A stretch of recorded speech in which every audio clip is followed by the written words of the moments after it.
Kahit nasisihin mo or magalit ka kay Papa, wala ka nang magagawa. Huwag mo sayangin ang oras mo sa galit. Gumawa ka ng paraan para magkalapit kayo ng anak mo. Kung kinakailangan mo mag-sorry habang buhay, edi gawin mo dahil malaki talaga ang kasalanan mo sa kanya. Wala ba akong iinuming mga gamot? I can prescribe you medications that can lessen your anxiety. Pero sa lahat ng nararamdaman mo, maayos natin to through counseling. Oy, gusto mo po, Nay. Doon ka po muna sa bahay natin matulog. Baka kailangan niyo pong lumayo po muna dyan. Alineth, kung yun ang makakabuti sa'yo, okay lang sa akin. Ang sabi sa akin ni Doc Denise, dapat daw napapaligiran ako ng mga taong mahal ko. Kasama ka doon. Kaya kung pwede sana sumama ka sa akin, huwag mo ako iiwan. Pero alam na niya na ako ang mami niya, di ba? It doesn't matter. Don't expect anything from Justine. Isipin mo na lang ulit, napatay na siya. Gusto ko siyang makausap. Gusto ko magpaliwanag. Gusto ko mag-sorry. Gusto ko makabawi sa kanya. Please, tulungan mo ko, Eric. I'm sorry, Giselle. I cannot do that. Ayaw ni Justine.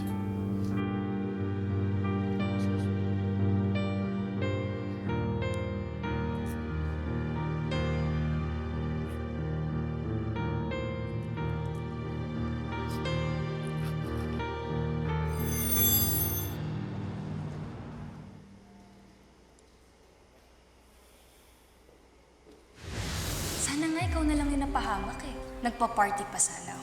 Pastos ka!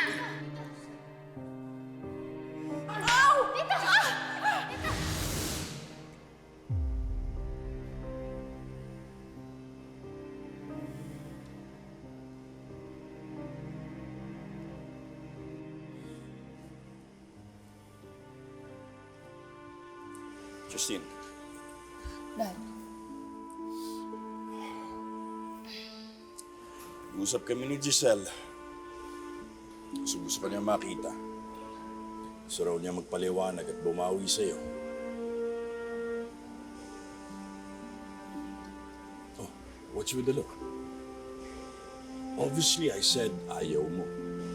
yeah, that's right. Justine, nasa Amerika pa lang tayo na pag-usapin na natin to. Sabi mo, ready ka?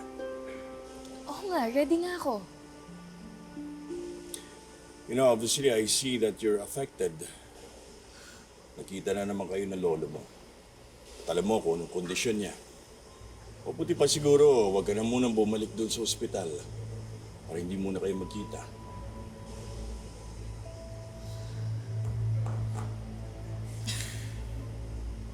Paano kung gusto ko? What do you mean? Well, Pasko naman. It's time for gift giving. Sigurado ako tatamaan siya ng sobra sa regalong ibibigay ko sa kanya.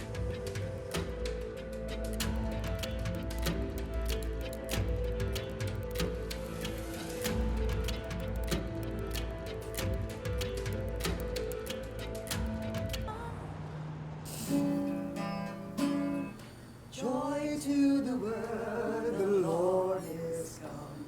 Let her receive her King. Let every heart prepare him room. And heaven and nature sing, and heaven and nature sing, and heaven and nature sing.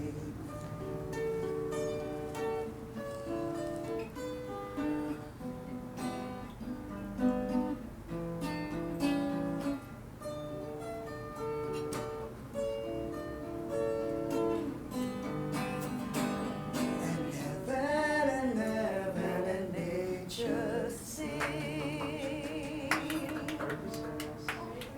Thank you.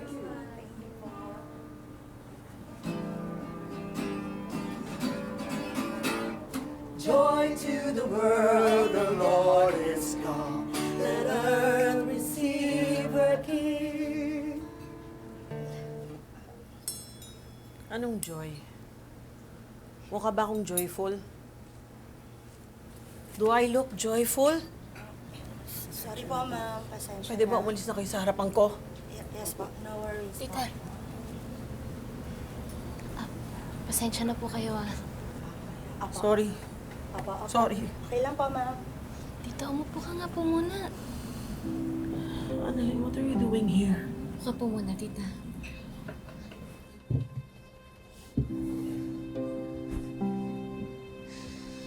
Anong ginagawa mo dito, Annalyn?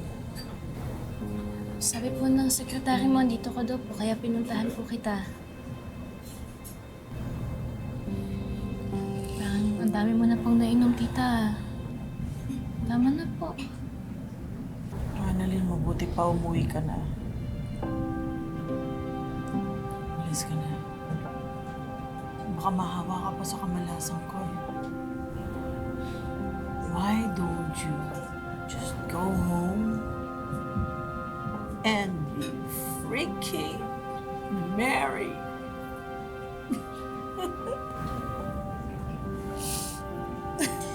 Tita, hindi po kita iiwan.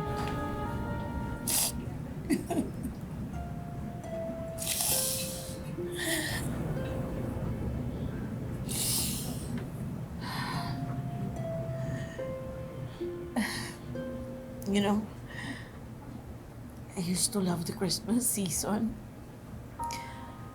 because before I was always happy. But now, I freaking hate it.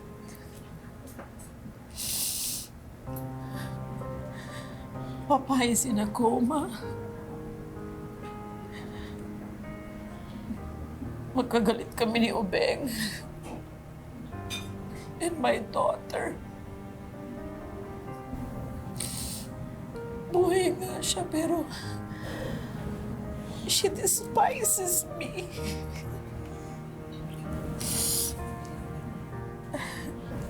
Sa malay na-expect ko naman na talaga yun dahil sa mga nagawa ko sa kanya. Pero ang sakit-sakit pala. Ang sakit. Bakit ba kaya kami pinagtagpo, nagkita? Kung hindi ko naman pala siya makakasama.